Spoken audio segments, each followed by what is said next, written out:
Christianity is unique in being the one true religion. All of the religions are false. And a big aspect of this is our claim that Jesus Christ rose from the dead. Now, a lot of stupid people, or ignorance would be a better word, say, well, this is not a matter of evidence, it's just a bunch of faith. But I would heavily disagree. I do think we have plenty of evidence on the table to say that Jesus Christ rose from the dead.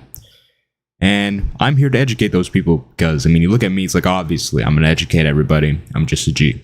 So, first, we're going to go over presuppositions. So, my presupposition going into this is that God exists. Because to me, God's existence and Jesus Christ's resurrection are two completely different arguments. I've gone over God's existence in other videos. Probably make another video that's cohesively going to go over every single thing about whether or not God exists. But as for now, we're going with the presupposition that God exists. If you disagree with that, what do you mean? You're the first convince it. That's not what this video is for. Go click off and watch another one of my videos. But make sure it's one of my videos. So with that being said, I think there are 5 facts that can be reasonably established about the life of Jesus. And these can be confirmed. For the most part, 3 of the 5 facts, I believe, can be confirmed outside of the Bible. I believe most scholars accept these 5 facts, and I believe on their own, when you look at the evidence for each of the 5 facts, I think it's more probable than not. So, let's go over quickly, using the Bible for this, isn't that circular? No, it's not, because you have to remember the circumstances under which our sources were written. So, the sources for these 5 facts is the Gospels. Mark, Matthew, Luke, and John. And these were not written to be put in the Bible. The Bible was compiled afterwards. So it's not like people were like, well, we're going to write this, and then we're going to put it in the Bible. No, they didn't know the Bible was going to exist. They just wrote down these things as historical accounts. Now, much like any other historical document, we have to go through and say, well, is this real? Is this real? Is this real? Is that fake? They go over every little thing, right? So after many scholars and historians have done that, they've come to agree on 5 facts, and I believe the evidence for these 5 facts are very good. Now, specifically, facts 1, 4, and 5, I believe, can be verified without the Bible. Reasonably verified. And it's funny because I was actually having a discussion with an atheist in my comment section, and he was going like, well, there's no verification for these claims, blah, blah, blah. The Bible, written by a bunch of believers and whatnot. Then I looked into it, and I was like, I think the facts 1, 4, and 5 can actually be verified without the Bible, which I'm going to go over now. So fact number 1, Jesus was crucified under Pontius Pilate. This is probably one of the most well-attested to facts in Jesus' life. The Talmud talks about Yeshu, a man named Yeshu, being executed. Josephus, the Jewish historian, mentions the crucifixion of Jesus. And was it Pliny or Tacitus? I believe it was Tacitus, a Roman historian, or is either Pliny, I think it was Tacitus, who said, well, Jesus was crucified. So even without the Bible, I think Jesus' crucifixion can be reasonably verified. And of course, all the other surrounding facts are best explained by Jesus Christ being crucified. So the second fact would be the burial by Joseph of Arimathea. Now, the idea of a Jew being buried by the Romans after being crucified, I don't think is controversial at all. We have an ossuary, a bone box, where you could see the nail of crucifixion in the heel of the bones inside the bone box. And this person was a Jew, and he was crucified. But yet he was buried and put into an ossuary. So that just goes to all the people who say, well, all the Romans threw the bodies into mass graves. They made a lot of accommodations for the Jews.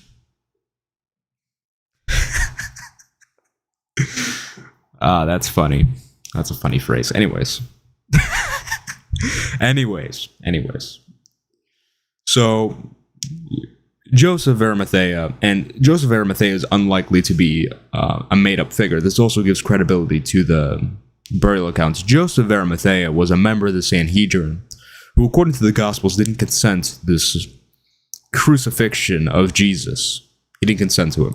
So he asked Pilate for the body. He paid for the body, and he gave Jesus a proper burial. So this is highly unlikely to be made up by the writers, because remember, At the time of writing the Gospels, the Jews were persecuting the Christians, as you could tell by Paul, once called Saul's, account of conversion. He was in the middle of executing and killing a bunch of Christians before he converted. So that's what the Sanhedrin, that's what the Jewish leadership were doing to the Christians at the time. So to make up a figure from this, a well-known figure, a very well-known figure, so remember Joseph of Arimathea, member of the Sanhedrin, very rich man, to make up a figure like this from the enemy side, do something so noble is highly unlikely from a historian's perspective. So I think we have good reason to establish that Joseph of Arimathea buried Jesus. Had it been made up, I mean, something like, and you see this in Apocrypha, like the apocalyptic gospels, you see like Mary burying Jesus or angels burying Jesus. I mean, this is the type of stuff that would happen if it was made up, but no. Joseph of Arimathea, a member of the enemy side at the time, man, I hope this video doesn't get taken down for this reasons, but anyways, and a member from the enemy side to make up to do something so noble, man, that's just highly unlikely. So I think the burial, first of all, is plausible, very plausible, especially considering the ossuary we have now, and also believe him being buried by Joseph of Arimathea is even more plausible, making this a very, to me, an established fact, a well-established fact. Next, women discovering the empty tomb. Now, this is significant because at the time, women were, that's the third fact, women discovered the empty tomb the Sunday following his crucifixion. Women at the time were considered, women, they're not reliable witnesses, they're not very smart, they're dumb, all this other stuff. They had it right at the time, right? But, now it's changed. But back then, that's how it was.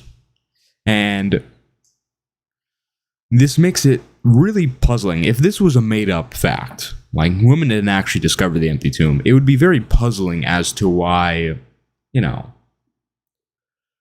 why would you make up people who can't even testify in court to be the ones who find the empty tomb in the first place?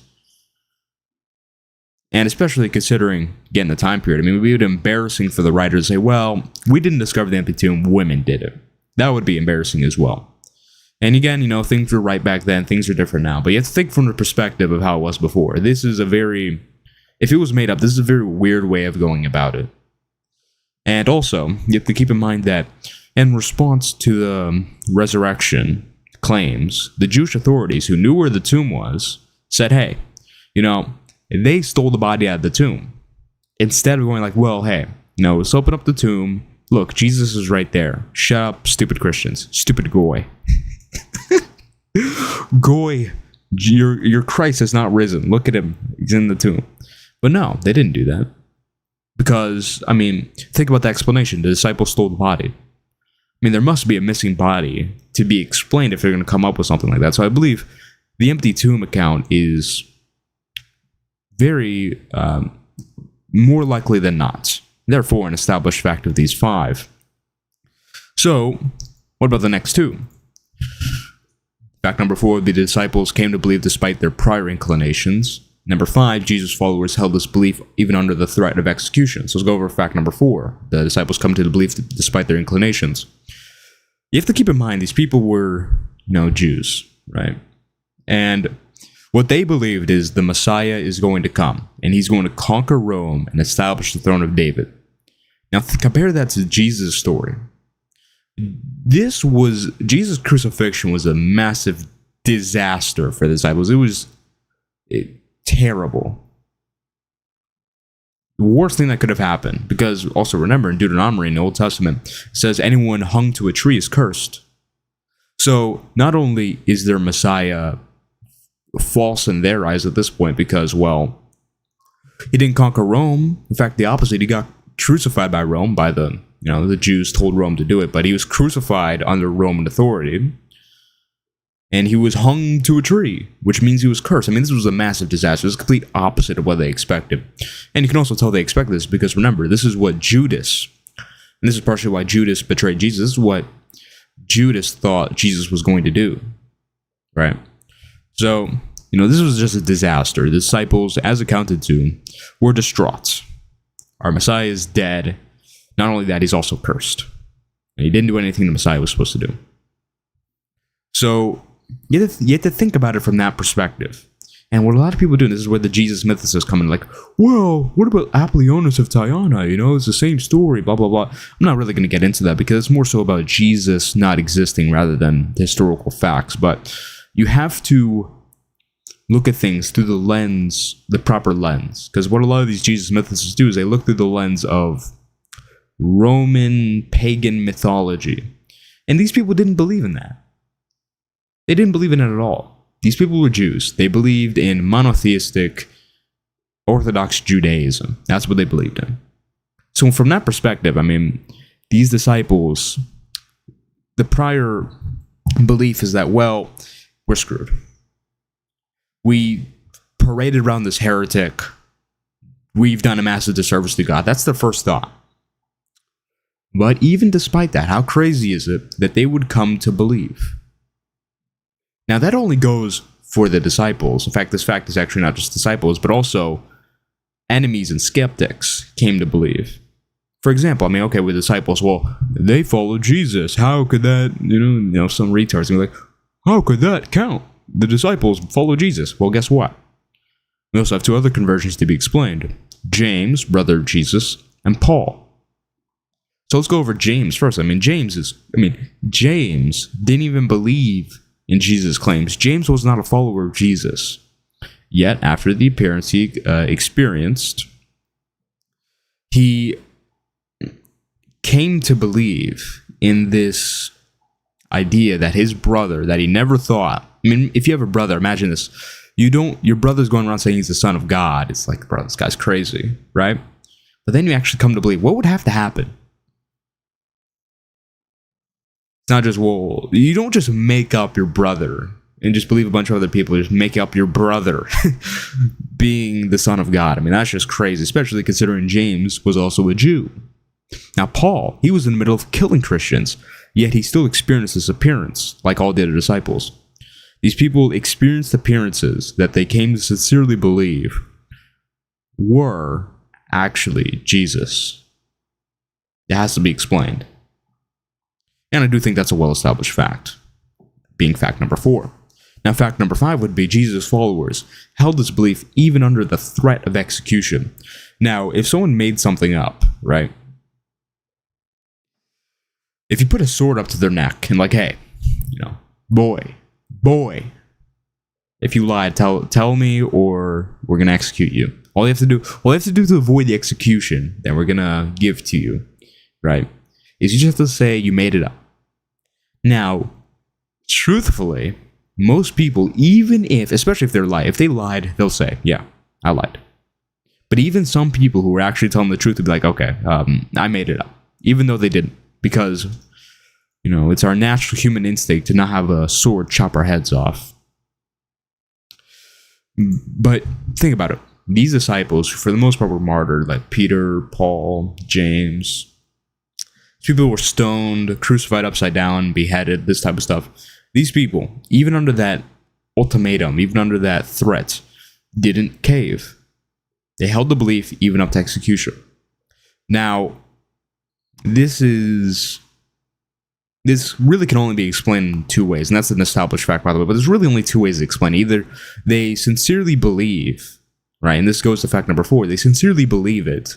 They believe there's something beyond this earth which would justify being executed, or they're all insane, because only an insane person would not cave, even if they're lying, right? Only an insane person would cave if they're lying, would not cave if they were lying, right? That only an insane person would do that. So either all these people are insane, or they sincerely believed what they were saying. Now, one seems far more probable to me than the other. So those are the 5 facts we have here, right? Crucifixion, burial by Joseph of Arimathea, woman discovering the empty tomb, disciples sincerely coming to believe their appearances of Jesus despite their prior inclinations. 5, Jesus followers held this belief even under the threat of execution. Now, we have historical criteria to go over here.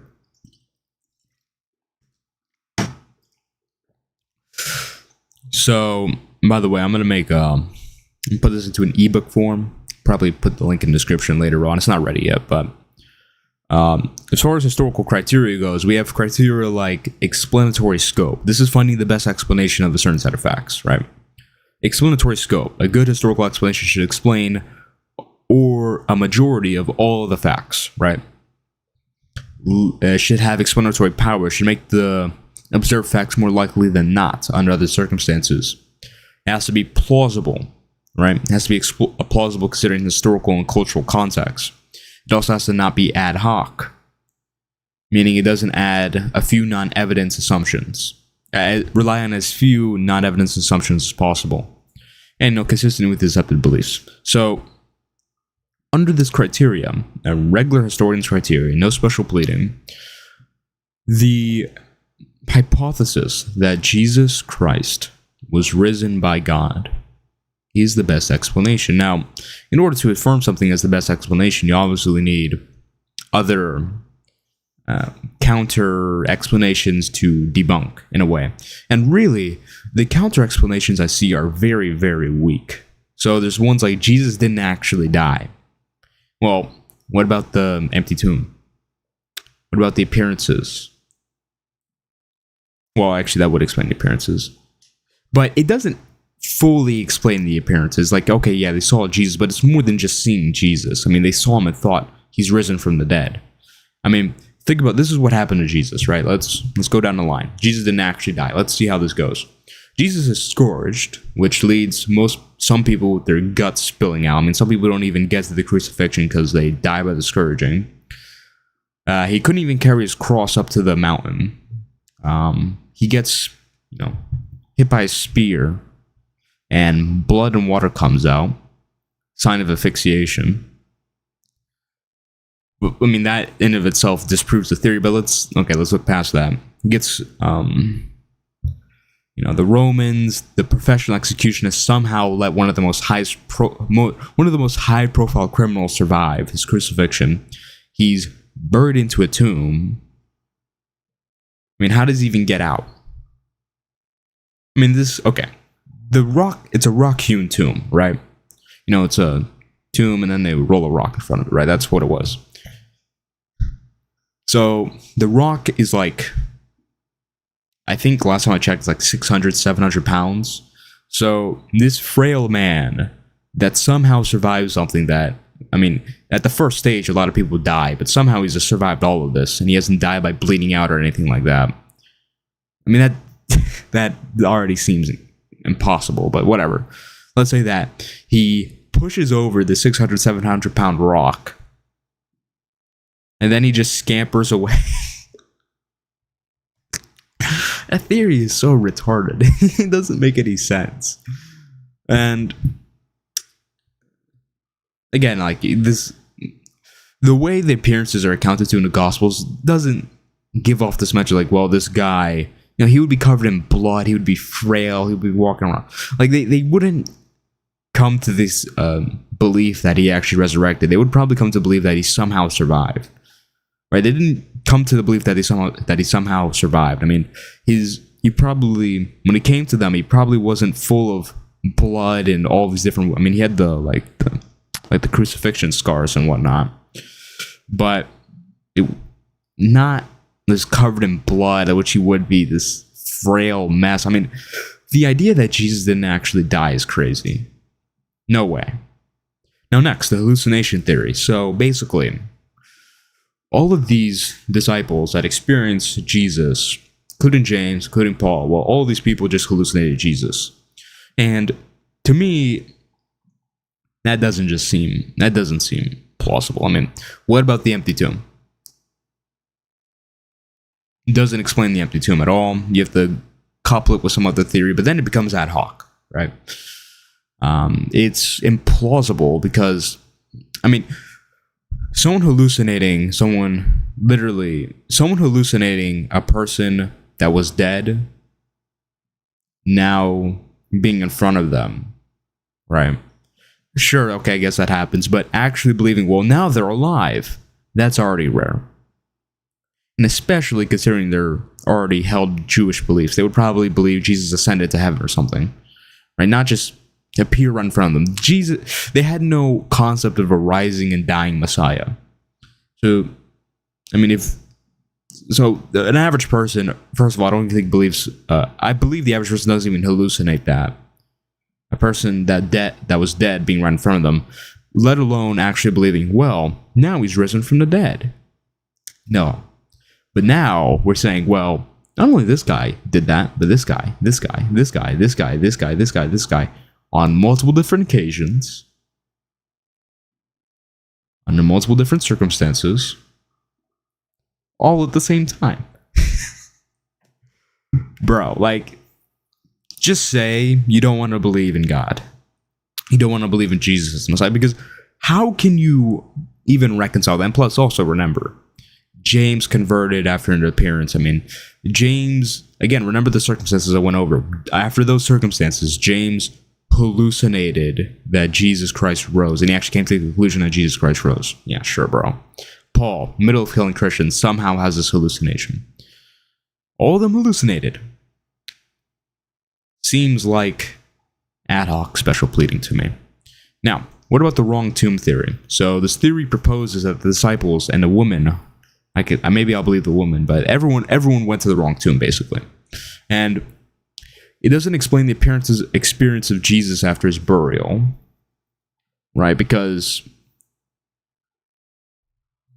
it just doesn't give a satisfactory explanation for these appearances afterwards. Because again, you would have to say, because this theory presupposes basically that Jesus was still in his actual tomb.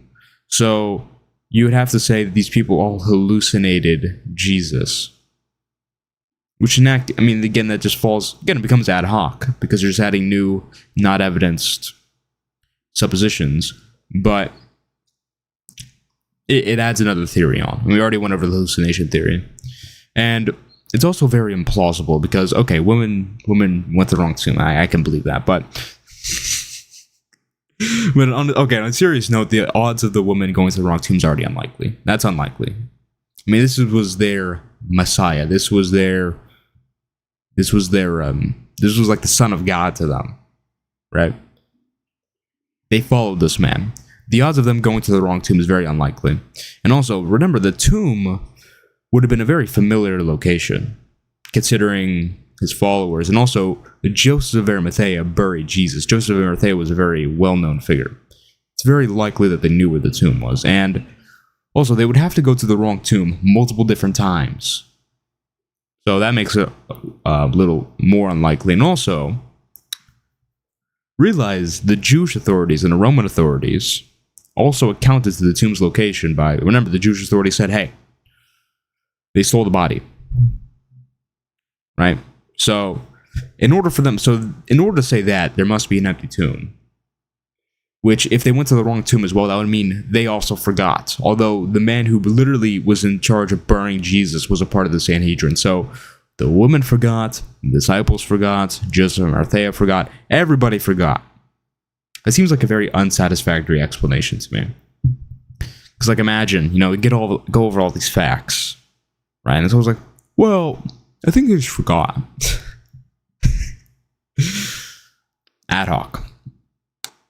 Because again, not only the woman, but the disciples on multiple different occasions, and also the Sanhedrin, the Roman authority, everyone forgot. Literally everyone forgot. Anyways, next, the conspiracy theory. So this theory posits the disciples conspired to fake the resurrection and stole the body out of the tomb. Now, like I said, the first issue with this is it doesn't explain why the disciples were willing to die for their beliefs. Because again, this is saying they made it up. Well, why were they willing to die for their beliefs? It doesn't give a satisfactory explanation for that fact. And it's also implausible because, again, for the fact I just went over, but also the behavior of the disciples and their inclined beliefs. If you look at it through the lens of 1st century Judaism, where they were, it's very unlikely that they would try and save this operation by faking a resurrection. Again, they didn't expect the Messiah to even do that. They didn't expect the Messiah to die and rise. They expected him to conquer Rome and establish the throne of David. So, they would have no concept of even faking this. to me, it just seems really ad hoc, right?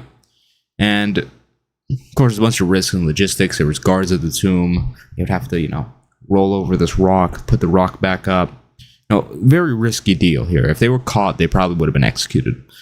I just don't. There's no plausible motivation for this. Because again, they were distraught. They didn't even expect a rising and dying Messiah.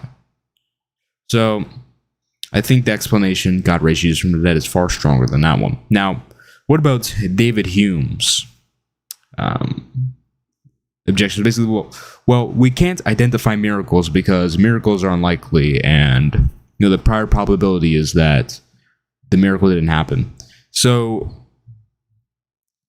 I mean, this is just, it's very, and most philosophers accept this as extremely fallacious reasoning, because basically you're not even looking at the evidence.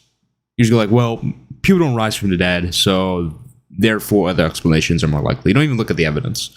And I'll give you an example. This example I gave during my lecture, which I'll be uploading on HVSCM in due time. Due time. But imagine you're given some evidence is put on the table, right? You have a bunch of folders. Actually, no, like this. There's a table. There's a folders full of evidence, right? But you just have a few pieces of paper on top of those folders. Like this is the prior probability here. It's like, well, there's a guy in Kenya, right? And there's a woman in the United States.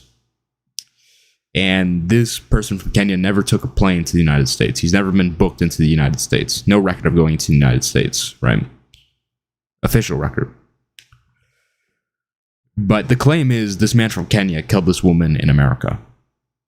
The prior probability is like, well, if he never got a plane to the United States, if he never was booked into the United States, he lives in Kenya, he's always lived in Kenya, this woman lives in America, and she was in America, then it seems very unlikely that this person could kill this woman. The prior probability is very low that this Kenyan man killed this woman.